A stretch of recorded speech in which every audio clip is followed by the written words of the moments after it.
Hey everyone, I hope you're doing well and staying safe during this time. If you're new here, welcome to the channel. Like I said, thank you so much for checking me out. If you haven't done so, please make sure to hit that subscribe button just right below the video. Cool, thank you so much. I really do appreciate it. And if you're returning, welcome back. Thanks again for your support. I truly do appreciate having you here. Do you believe that it's reasonable for any government agency to not have sufficient policy surrounding crypto purely because the technology is changing quickly? Does that make sense, or does that not make sense? Well, attorney Jake Chervinsky, who is very popular within the crypto space, seems to hold that position. The position that things are changing so quickly that how can you have a policy? Oh my God, the technology, that just, how are you going to keep up with it? And I mostly disagree, and I respectfully disagree, of course. Nothing against him on a personal level, just to be perfectly clear. But he's got a massive following. Here you can see him on Twitter, 98,500 followers. He's just one of these go-to guys that crypto media runs to when they want perspective on various legal matters having to do with crypto. And he's fine. And so he happens to not be a fan of Ripple from what I've gathered anyway, not a fan of XRP, but that's okay.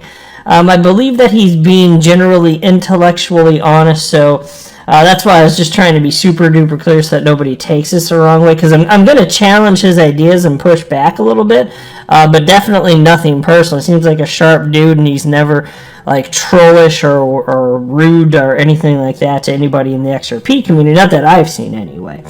I just happen to disagree with him here.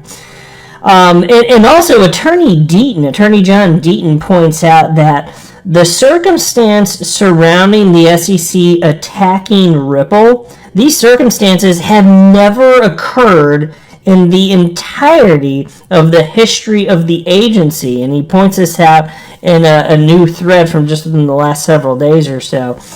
And he also points out that it's, quote, juvenile and short-sighted, end quote, if organizations in crypto are remaining silent on the Ripple case for tribal reasons. So plenty to discuss, but before going further, I do want to be clear at the outset. I do not have a legal or financial background of any kind. I am not offering legal or financial advice, and you definitely should not buy or sell anything because of anything I say or write. I'm just an enthusiast who enjoys making YouTube videos about crypto-related topics, but just as a hobby and just for fun. So here's what attorney Jake Chervinsky had to say on this topic. He wrote, "Most crypto policy issues are complicated by how fast the tech is growing and changing.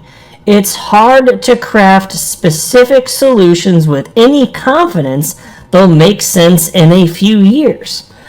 The best thing regulators can do now is go after the actual bad actors, the frauds and scammers.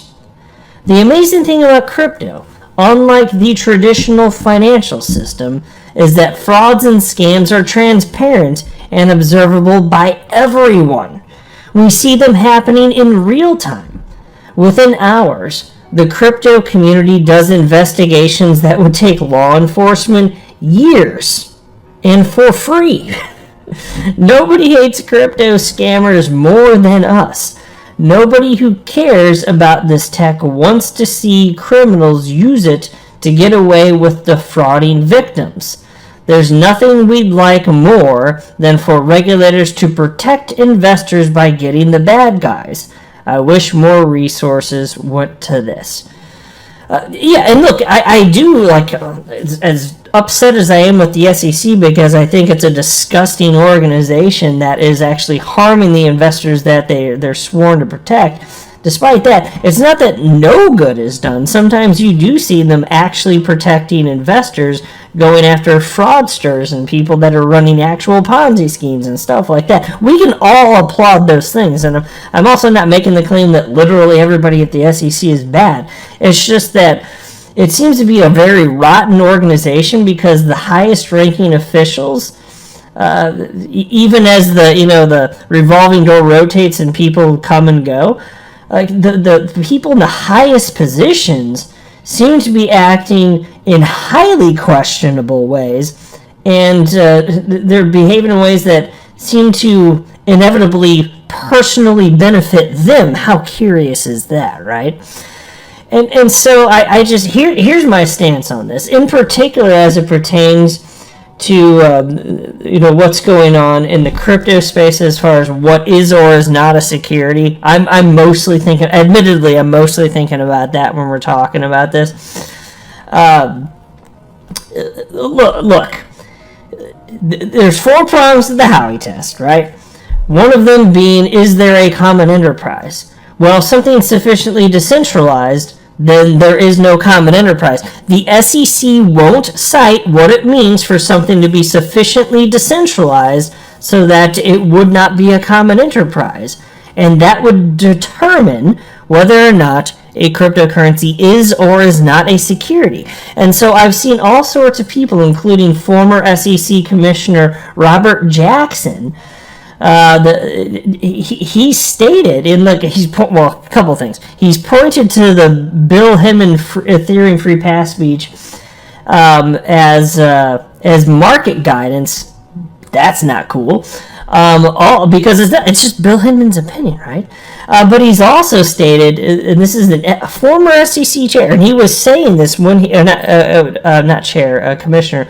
But when he was a commissioner, he was publicly stating that the technology is changing too fast. And by the time, even if we propose some sort of law change or this or that, by the time it was passed, then there would have been some sort of shit. I'm just thinking, no, you don't need to take a hammer to the entire system.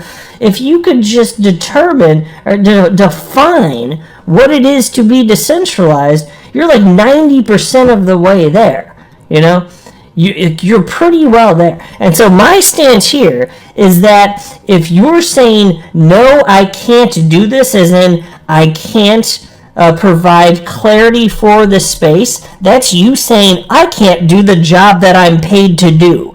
Well, get the hell out of there. You should be fired by somebody above you.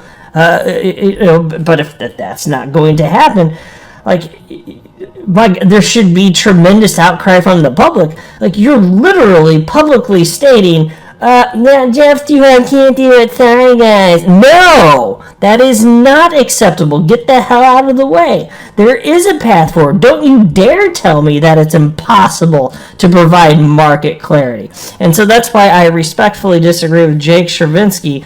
And if there's some sort of scenario that I perhaps haven't thought of, in which case there is something changing so fast, unrelated to whether or not something is a security, a completely different topic, other than whether or not something is or is a security, maybe I could find some commonality there, but he didn't cite specifically what that might be. So right now I'd just say I just disagree. I'm not getting down with people who are tasked with a specific job saying, no, it's too hard, I can't do it. No, I'm not okay with that. And that's harming people that are operating the space. So the answer is no.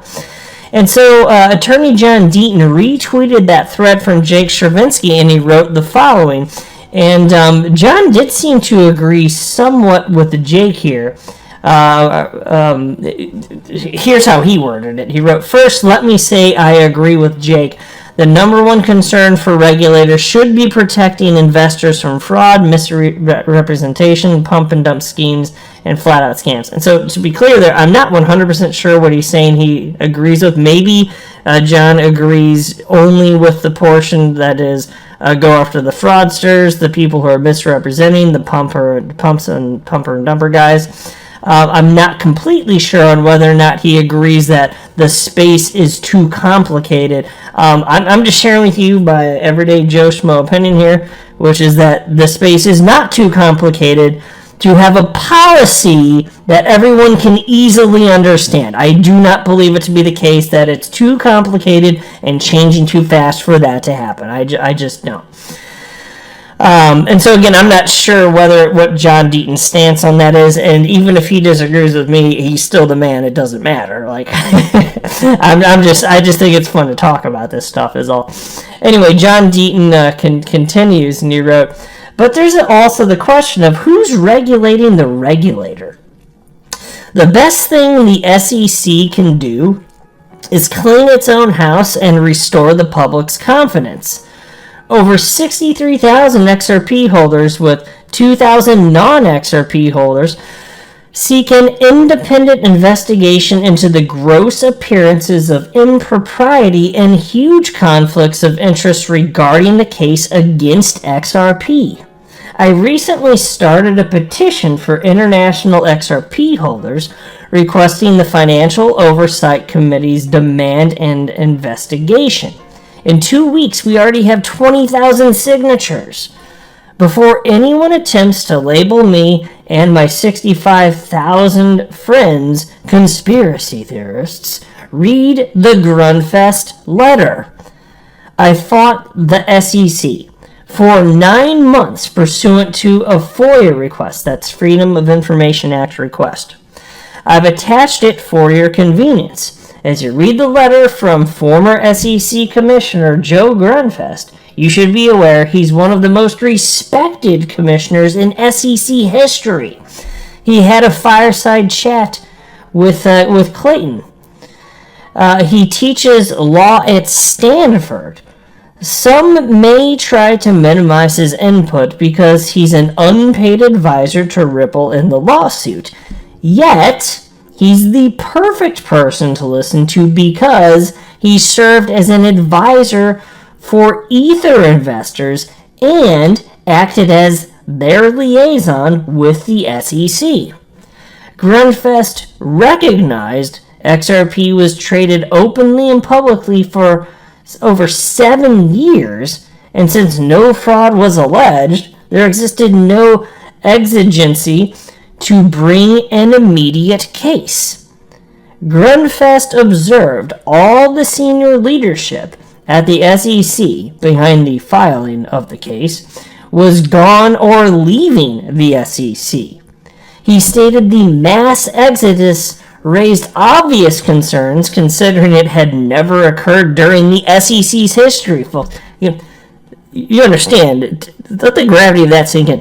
What happened here has never happened in the entire history of the Securities and Exchange Commission. Never, and it happened right here. Mass exodus, high-ranking officials at the SEC leaving, and then just the incoming individuals, they're now taking over. This is weird. This is weird stuff. Anyway, John continues.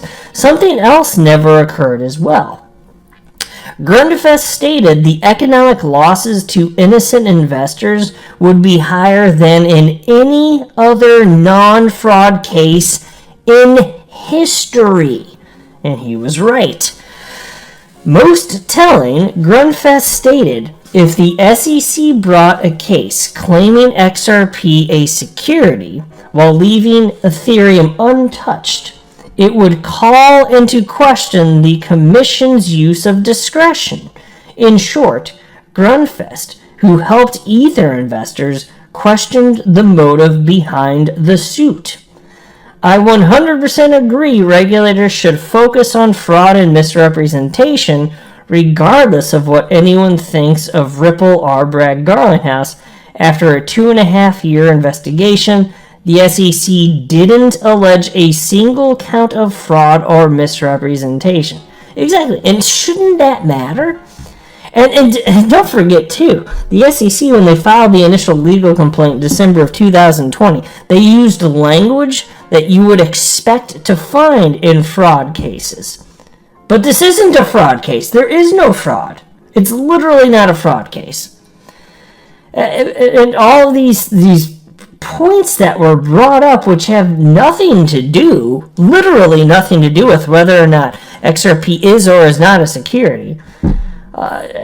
No, it's just bizarre behavior. And why did they do that? Well, we can only speculate, but probably part of it was just to, rile up sentiment within anybody that's, or negative sentiment within anybody that's reading that, whether the target was the judge or potential jury or just the general public. I'll tell you what, it certainly, especially in the early days, worked on the general public. There are all sorts of people in the XRP community who were really disgusted. They went from being fans of Ripple to being disgusted by Ripple and some of the executives.